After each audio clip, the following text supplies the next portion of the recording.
Hello, je vous retrouve aujourd'hui pour un nouvel épisode de Cœur d'Artichaut. Je vous fais la petite confidence qu'il fait un temps pourri à Paris pour un mois de mai et pour le printemps. Donc je suis actuellement sous un petit plaid avec un thé pour vous parler aujourd'hui. Et aujourd'hui j'avais envie de vous parler d'un sujet que j'avais proposé dans mon sondage la dernière fois, à savoir le syndrome de l'infirmière et le syndrome du sauveur dans les relations. Parce que c'est une thématique qui me touche particulièrement puisque je vous parle à chaque fois uniquement de sujets que je maîtrise à peu près, ou en tout cas dans lesquels je peux vous parler de mon expérience. Et là, encore une fois, je vais vous parler de comment moi, j'ai vécu et je vis ce syndrome-là et comment j'ai pu un peu évoluer par rapport à ce schéma répétitif dans mes relations. À savoir que c'est un type de relation que j'ai connu autant amicalement que dans mes relations amoureuses. Déjà, dès ado, j'étais un peu attirée par les bad boys, par les mecs un peu torturés. S'ils avaient eu une vie un peu complexe, forcément, j'avais envie... Il y avait vraiment mon syndrome de l'infirmière qui était là en mode « Mais je vais pouvoir soigner tes blessures, mon gars, je vais pouvoir t'apporter tout l'amour que tu n'as pas eu. » etc., etc. Enfin, ce syndrome-là, donc de l'infirmière, le syndrome du sauveur, il vient, comme la plupart de nos blessures et tout ça, de l'enfance, hein, vous vous en doutez maintenant. À savoir que quand on a eu des parents en difficulté émotionnellement, ou on a compris qu'il fallait potentiellement aider nos parents à aller mieux et prendre en charge émotionnellement nos parents, on peut développer, je pense que c'est toujours du cas par cas. Très tôt, j'ai capté que c'était bien si je prenais en charge leurs émotions, si je me rendais utile à ce niveau-là, mais du coup ça s'est traduit par pour vouloir... Enfin non, beau lapsus. J'ai intégré que pour pouvoir être aimée, il fallait que je sois utile. Et par cette utilité, j'entends que du coup, il fallait que je puisse être là pour mon partenaire et que je serai un peu le médicament miracle, l'infirmière qui sera là pour soigner ses blessures. Ça fait aussi écho à ce que je vous disais la dernière fois. Moi, il y avait personne qui s'occupait de moi vraiment, donc du coup, je suis allée m'occuper des autres. Donc je l'ai fait dans mes relations amicales. C'est vrai que même amicalement, j'étais toujours...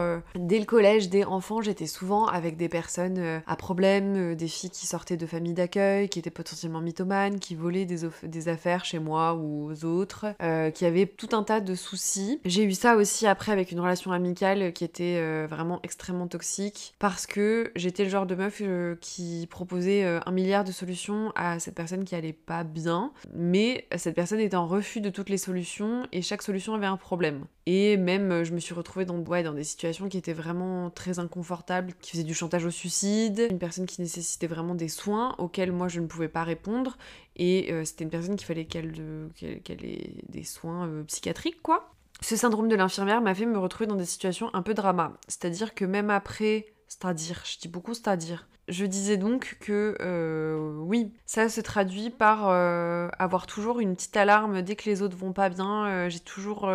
J'essaye du moins, car maintenant je le fais avec parcimonie et aux personnes qui me rendent l'appareil, mais avant c'était en mode dès que quelqu'un n'est pas bien, j'étais la première personne, j'étais là, on pouvait m'appeler n'importe quand, je disais toujours oui, j'étais toujours la première à écouter les soucis des autres, quoi. Dans mes relations amoureuses, ça s'est traduit donc par oh là là.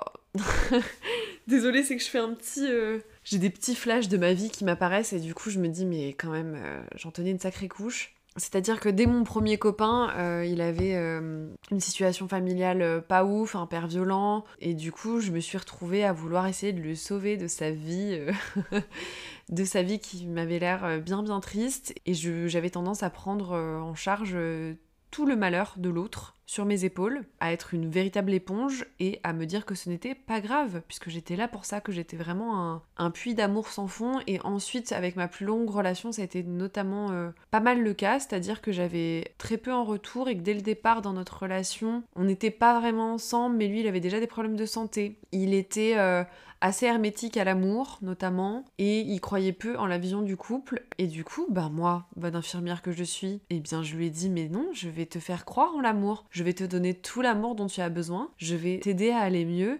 Et vraiment, je serai là, quoi qu'il. Ah oui, autre point intéressant, j'en ai déjà parlé un petit peu la dernière fois, mais quand on a ce syndrome-là, de la sauveuse, du sauveur, de l'infirmière, de l'infirmier, on va tendance à avoir des excuses à ces personnes pour tout leur comportement.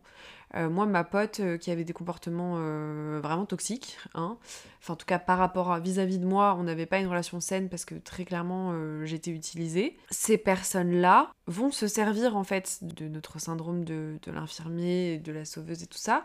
Et nous, on va être là même autour de mes proches, moi, que ce soit mon copain en question, cet ami en question, j'avais toujours des très bonnes excuses pour excuser leur comportement.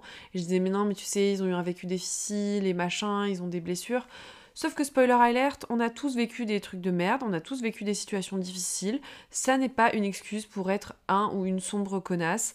Et ça n'est pas une excuse au mauvais comportement. C'est-à-dire qu'il y a des gens vraiment qui vont être en mode vicose toute leur life.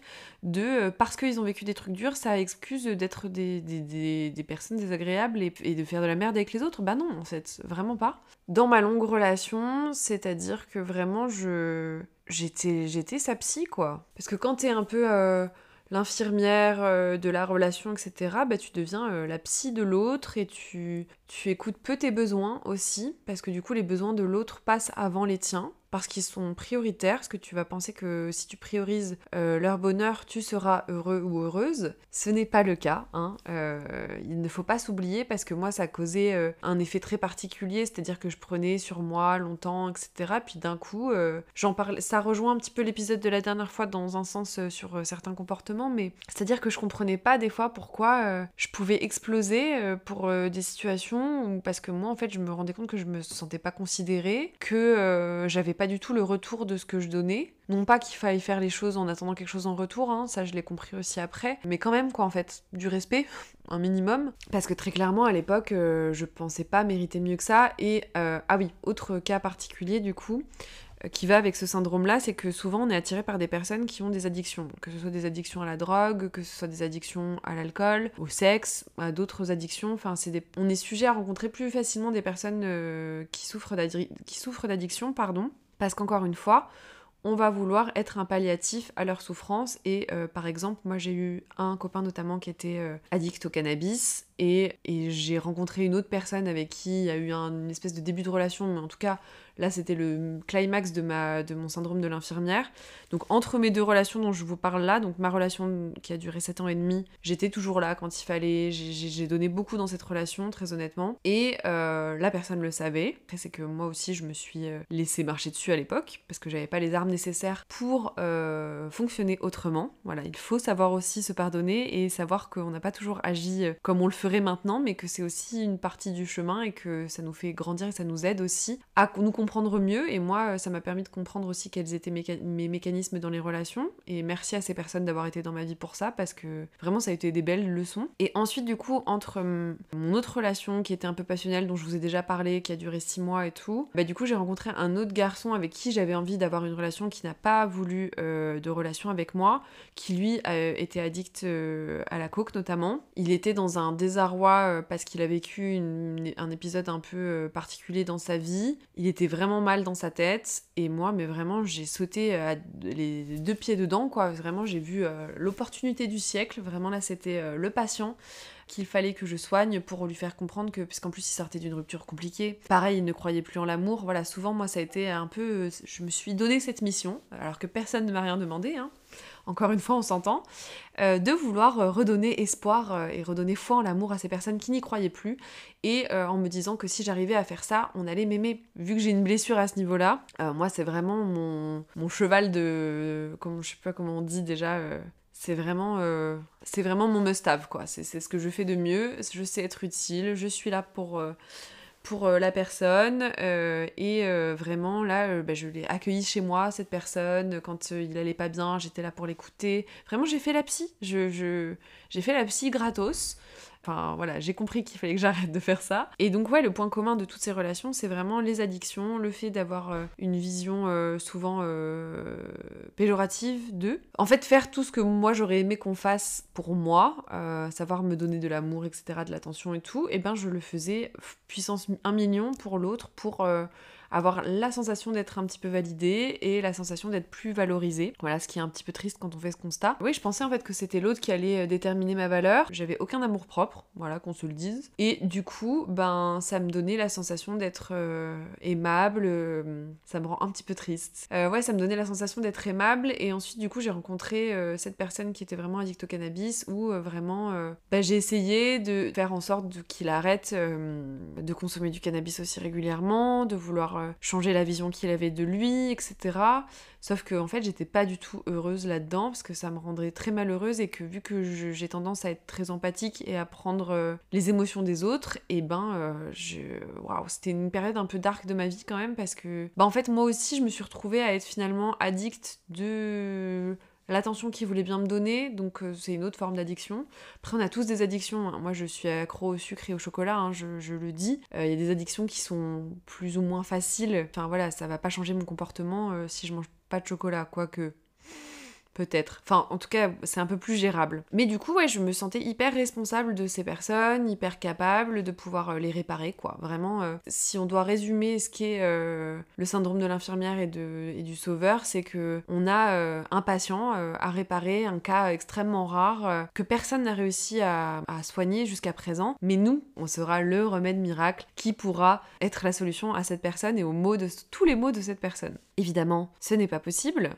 Ça n'existe pas, les remèdes miracles, dans tous les domaines, et encore plus particulièrement là. Tout ça résulte d'une faible estime de moi à l'époque, d'avoir aussi la volonté de contrôler ce qui se passe, d'avoir la sensation de gérer les situations, et que du coup ça me donnait un sentiment de contrôle, et ça nourrissait très clairement mon ego, et j'avais la sensation de réparer un petit peu...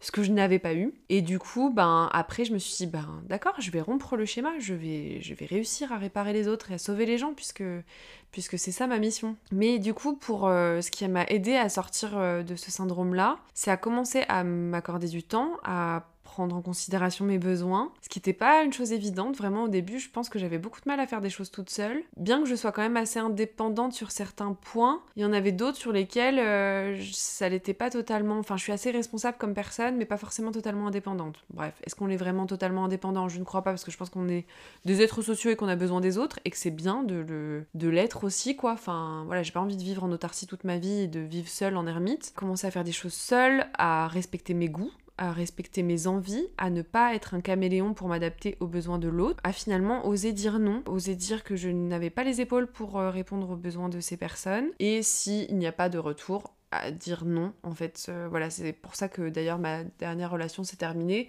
c'est que je souhaitais que la personne se prenne en charge, mais sauf que cette personne n'en avait pas la volonté, et donc il a fallu que je fasse un choix, et je me suis choisie moi. Et je pense que c'était la meilleure décision de ma vie, parce qu'il faut toujours se choisir soi, peu importe, même si on pense qu'il y a de l'amour, etc. Il faut s'aimer plus, en fait. Il faut s'aimer plus que tout ça, et on nous aimera tout autant si on n'est pas capable de réparer ou de sauver les gens. Et bien au contraire, moi j'ai envie d'être aimée pour qui je suis, pas parce que je vais essayer d'être parfaite, pas parce que je vais avoir une solution à tous les problèmes de l'autre. Cette négligence de moi-même, ça se traduisait par mon corps en fait qui réagissait et qui faisait que dès que j'avais beaucoup de cystite, beaucoup de mycose, et en fait je me laissais atteindre, et du coup mon corps réagissait parce que moi à l'époque j'étais totalement coupée de mes émotions et je me rendais pas compte enfin si, peut-être un peu, mais en tout cas j'étais dans le déni de ce que je vivais, en partie. Du coup mon corps le vivait pour moi, j'avais beaucoup de problèmes aussi aux intestins, etc. Donc faites attention à vous aussi à ce niveau-là, faites attention à votre santé mentale. Et je voulais préciser aussi que c'est vrai que c'est principalement un syndrome féminin, malheureusement. On nous apprend et on nous conditionne dès enfants à être là pour les autres, en tout cas à être à l'écoute. Enfin, c'est pas pour rien que il y a beaucoup de femmes quand même qui font des métiers sociaux, et je pense que ça a aussi un lien avec ça. Faites attention aussi parce que souvent ces personnes savent ce qui est en train de se jouer. Et si vous n'arrivez pas à poser de limites, elles vous prendront tout ce qu'elles ont envie de prendre chez vous, en fait. Dans le syndrome du sauveur, il y a un côté un petit peu plus narcissique. Dans le syndrome de l'infirmière, il y a vraiment ce côté de moi, en fait, ce qui me rendait heureuse, c'était de me dire si l'autre est heureux, si j'arrive à pallier à tous ses besoins et à l'aider, c'est ça qui va me rendre heureuse et c'est ça qui va me donner de l'amour pour moi. Alors que non. Donc c'est un processus dont on peut, enfin c'est un schéma dont on peut se sortir. C'est que moi à cette époque-là, mon apparence physique par exemple, je me négligeais un peu. Enfin c'était pas que je me négligeais, genre j'ai toujours été quand même quelqu'un qui s'apprête et tout, mais mon corps, par exemple, je faisais pas de sport, mais je sais pas comment expliquer. J'avais l'impression d'être un peu en stand-by. Comme si je m'étais mise sur pause, je ne m'accordais pas les soins dont j'avais besoin et l'attention dont j'avais besoin pour aller mieux. Donc vraiment déjà, je pense que la première étape pour arriver à sortir de ce schéma qui est pas ouf, c'est de se rendre compte qu'on est en train de le répéter, de voir si on rencontre un petit peu les mêmes personnes, les mêmes types de personnes, comme je vous l'ai dit un petit peu. Ne pas hésiter à faire du tri dans son entourage, ne pas hésiter à poser ses limites, même si c'est difficile, et aussi de prendre soin de soi en fait sous toutes ses formes, que ce soit votre esprit, votre corps, tout ce qui peut vous faire du bien et vous aider à vous valoriser sans le regard de l'autre et à reprendre un petit peu le contrôle de votre life. Et bien je pense que ça c'est la meilleure des choses, de vraiment se poser la question à chaque fois en mode est-ce que vraiment j'ai envie d'aider l'autre pour des bonnes raisons, oui, non, et d'essayer de petit à petit faire des petits pas pour arriver à s'en sortir. Voilà. Petite dédicace à toutes les personnes qui se reconnaîtront là-dedans, je pense qu'on est pas mal. Je sais que autour de moi, j'ai pas mal de copines qui ont ce syndrome-là, notamment des personnes en plus qui sont devenues thérapeutes ou qui sont en passe de devenir thérapeutes. On peut s'en sortir, on peut arriver à se soigner soi d'abord avant d'essayer de vouloir soigner tout le monde. Et occupons-nous de nous, déjà c'est déjà bien suffisant, il y a déjà beaucoup de choses à faire plutôt que de vouloir s'occuper de tout et tout le monde. Voilà. Je pense que c'est ça la petite note finale. Voilà, j'espère que cet épisode t'aura plu. N'hésite pas à le partager comme d'habitude, en parler autour de toi. Je te souhaite de passer une très belle journée, soirée, ce que tu veux, matinée, après-midi. Peut-être t'écoutes ça en mangeant, peut-être t'écoutes ça sur la route. J'espère que cet épisode t'aura fait passer un bon moment. Je te dis à très vite pour un nouvel épisode de Cœur d'Artichaut et je te dis salut!